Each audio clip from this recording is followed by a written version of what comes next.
dokumen ijazah Jokowi dengan cara tidak ilmiah ini tidak terbukti, ayo kita tuntut Polda Metro Jaya atau Polri sebesar 126 triliun rupiah 1 tahun anggaran kepolisian.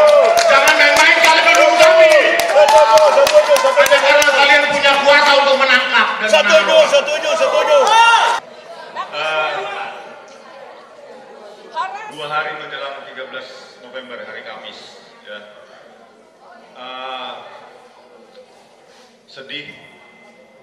Yang paling menyedihkan adalah kalau apapun yang terjadi, skenario terburuk pada kami, tetapi tidak ada yang melanjutkan perjuangan ini. Berarti negara kita layak untuk dilabel menjadi bangsa pengecut.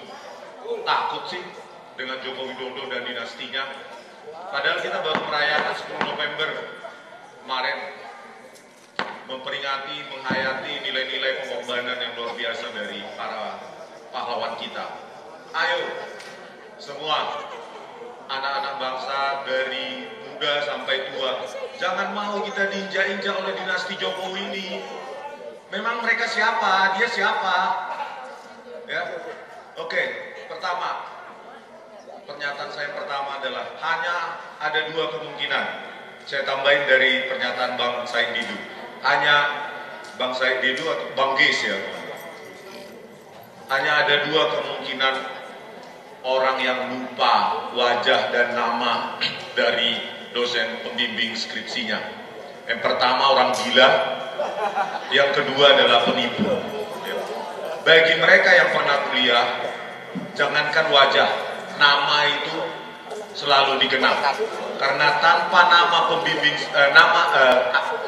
karena tanpa dosen pembimbing skripsi, seseorang tidak akan pernah menyelesaikan kuliahnya. Jadi kita bisa menyimpulkan Joko Widodo tahun 2017 menyatakan Pak Kasmujo, meskipun tidak eksplisit, Pak Kasmujo adalah dosen pembimbing skripsinya.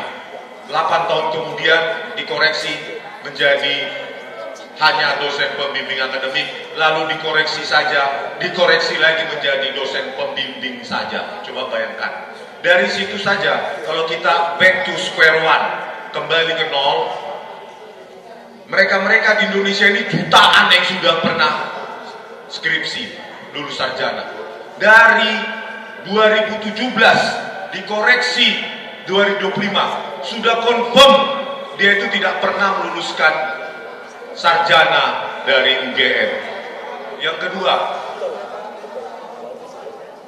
setelah menyelesaikan buku Jokowi's White Paper, kami menuntaskan lagi anaknya yang menurut informasi yang sangat lengkap di beberapa podcast Pak Roy Suryo, maka saya menceburkan diri juga sehingga ada ide untuk mendatangi Kemdikbud.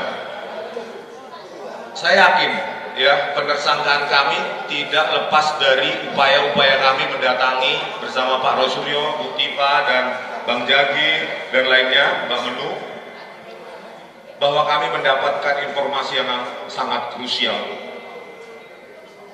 bahwa Gibran di Orchid Park Secondary School hanya 2 tahun setelah lulus dari SMP Negeri Surakarta, SMP Negeri 1 Surakarta,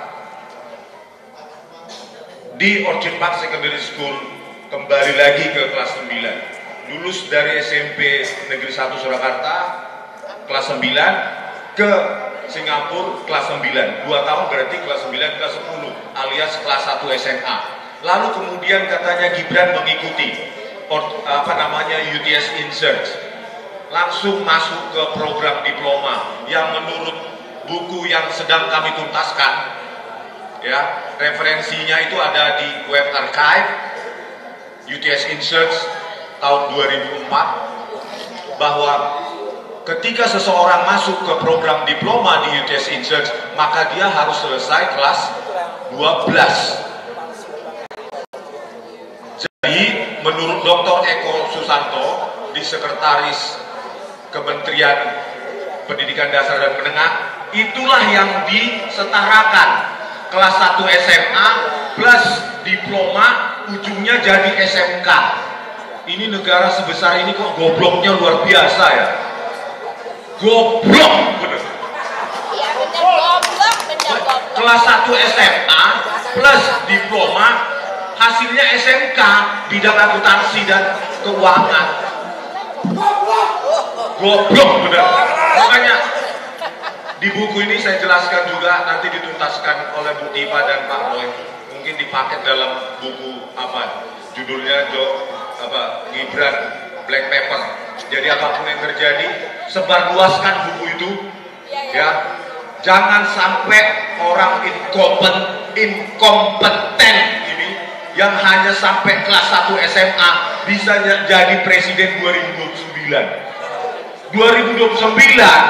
Kalau kita nggak bersatu, maka Gibran kemungkinan besar dengan uang bapaknya yang berapa ribu triliun, dan semua orang bisa dibeli dengan uang itu, maka bukan, saya nggak mengutip 99,9% dari Pak Roy, 11.000 triliun persen pasti dia jadi presiden 2029. Oleh karena itu, sebelum apapun skenario terburuk hari Kamis, entah minggu depan atau 2 minggu lagi, ayo Pak Rosuryo, Bu Tipa, kita selesaikan ini. Ini menjadi tonggak sejarah. Kami menolak dinasti kotor yang memanfaatkan lembaga-lembaga negara untuk kepentingan ambisinya, keluarganya, seperti KPU, Mahkamah Konstitusi, dan terakhir yang kita ungkap adalah Ditjen Dikdasmen.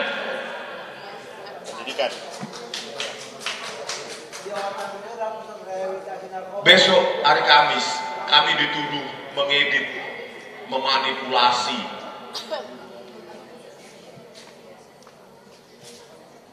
dokumen elektronik ijazah Jokowi, hanya karena menurut beberapa ahli forensik langganan kepolisian, ya, di meja penyidik ditanya jawab, oh iya ini diedit, ini dimanipulasi, ini tidak ilmiah. Halo, siapa kalian menyatakan kami tidak ilmiah? Berani nggak tampil ke depan? Ayo kita debat terbuka, ilmiah. Berani nggak ahli forensik tersebut yang mengatakan kami tidak ilmiah? Berani nggak? Mereka katanya 3 orang ahli IT. Ayo tampil ke depan, kita buktikan kau atau kami yang tidak ilmiah. Secara etika itu tidak benar. Kalau Anda itu ilmuwan, menyatakan orang lain, menuduh orang lain tidak ilmiah, itu bukan di meja pendidikan. Kau bentuk juga, tulis juga buku ini seperti ini, Jokowi Black Paper itu, bantah secara ilmiah. Jangan cuma beraninya di meja penyidikan, yang penyidiknya nggak tahu apa-apa.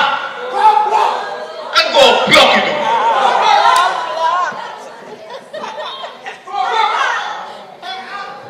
Jangan yang ahli nanti jaringan, misalnya ada satu orang yang sering jawab-jawab, ahli jaringan, ya, jaringan komputer, dia nggak pernah belajar image processing, tiba-tiba, oh itu punyanya Rismon nggak ilmiah, nulis paper aja nggak pernah tentang itu.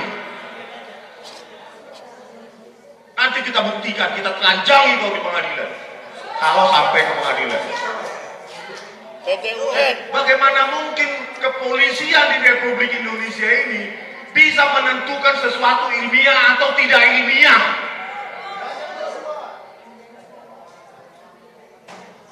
Otoritas kepolisian menentukan ilmiah atau tidak ilmiah tanpa menunjukkan mana yang tidak ilmiah dari kajian kami, mana bagian yang kami edit. Saya minta kepada tim hukum, ketika ini diuji di pengadilan dan tuduhan mengedit, memanipulasi dokumen ijazah Jokowi dengan cara tidak ilmiah ini tidak terbukti, ayo kita tuntut Polda Metro Jaya atau Polri sebesar 126 triliun rupiah 1 tahun anggaran kepolisian. Jangan main-main kalian mendukung kami. Hanya karena kalian punya kuasa untuk menangkap dan Setuju. tidaknya? Berani nggak menampilkan siapa itu ahli kalian yang mengatakan ini tidak ilmiah? Berani nggak? Ilmiah itu terbuka, bisa diuji oleh orang lain, bukan di ruang penyidikan, di depan penyidik yang nggak tahu apa-apa bidang ini. Goblok. Goblok itu namanya.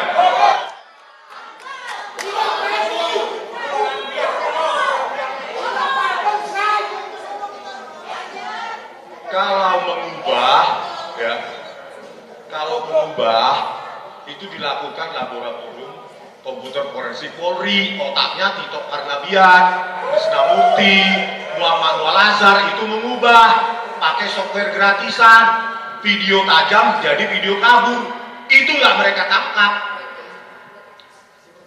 Kalau kami, softwarenya bisa diuji, bahkan source code-nya saya kasih pada saat penyidikan, source code-nya, kode sumbernya. Itu namanya bukan mengubah, itu menganalisis dengan algoritma image processing, algoritma pemrosesan citra digital yang ilmunya sudah ada sejak tahun 60-an. Itu algoritma isinya. Tapi bagaimana saya menerangkan itu kepada penyidik yang nggak tahu apa-apa di bidang itu? Bayangkan tantangan beratnya. Tolol. Mereka hanya mencari-cari slip tongue, keseleo lidah, supaya itulah nanti dibawa sebagai bahan ke ahli bahasa. Itu aja mereka cari-cari bagaimana respon ini supaya salah, keseleo lidahnya, baru bawa ke ahli bahasa forensik segala macam. Oh ya benar dia bla bla bla bla bla.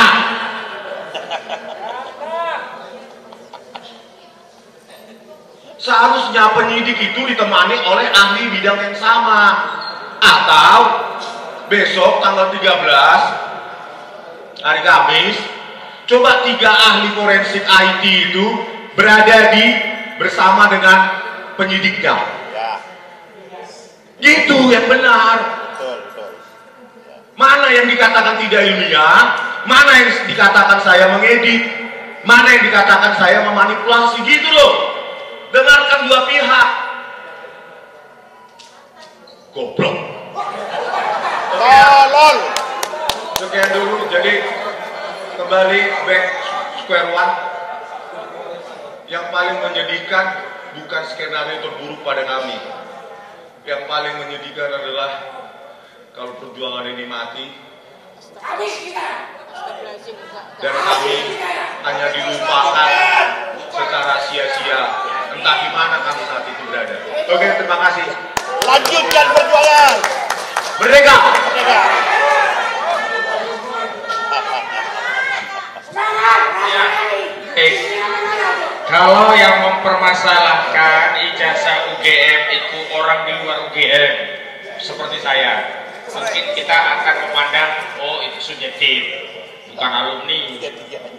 Tetapi penelitiannya justru dilakukan oleh alumni UGM. Dan kita tahu alumni itu dengan akronim RRT, Rismond, Roy, Rismond, Tifa. Dan ketiganya adalah alumni UGM.